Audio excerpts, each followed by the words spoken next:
schools. Yes. But this one concerns tertiary. I am aware of that. And vocational. Yes. Kayode, coming back to you, your thoughts on the idea of private university students also wanting in on this, and Nigerian students abroad, diaspora students, also looking for an in on this as well. I mean, in politics, and I see politics in its very broad way, the activities of man towards getting value from society. Defined that way, we're all engaged in politics at some level. So those from the private universities who want to be part of the share, and those in UK who also want to be part of the share, are doing what is politically expected of a human being or of Nigerians that they should be, if they are, I don't know.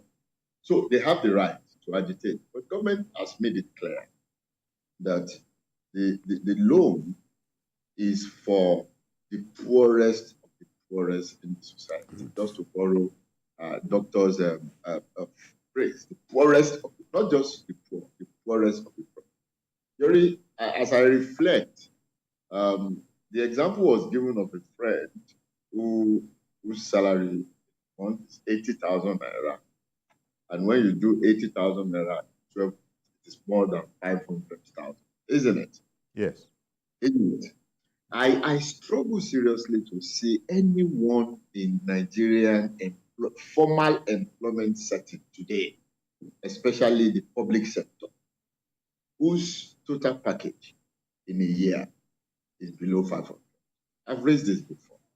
I struggle to see it. It's difficult for me to see somebody who is formally employed by the public, whose salary is not up to 500. I struggle to get such. That interprets that almost 98% of any civil servant or public servant is already shut out of the loan scheme for their children. If that figure by the presidency is what we know about. So the question is, who will then be the beneficiaries of the loan?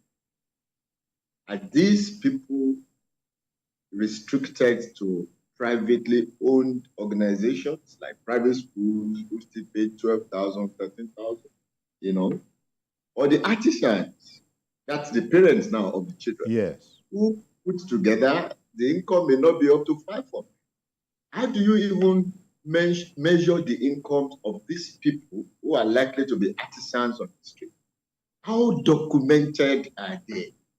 And how will they have access to those who will stand as guarantors for them? And at the end of the day, how easy or otherwise will it be for the committee that is monitoring the loan to trace and ensure repayment at the end of the day? For me, Yori, that's one of the things I was talking about in terms of engaging stakeholders. You see, a reference was made to ASU by a caller for going against the loan scheme. ASU did not go against the loan scheme, not at all. I mean, I am a member of ASU, a strong one at that, so I can provide that information. What ASU was saying is similar to what I'm saying. The methodology of arriving at the loan was problematic. And, intellectuals are trained not to sell emotion, They are trained to look at issues dispassionately and point out the good and the bad, as it were. So if the stakeholders, appropriate stakeholders, have been involved, there could have been serious cross-interrogation and re-interrogation of all these issues to reflect the realities, which I kept commending. Because this president has done well. That's right. To young others. But the methodology, I am afraid, is not likely to make us arrive at the satisfaction of society. Who today do you know, Yori, whose salary in a year is below 500,000 in the public sector or in TVC where you work? Maybe I don't understand how it works. Who do you know? Who can you point? as you say, Yes. one will be hard pressed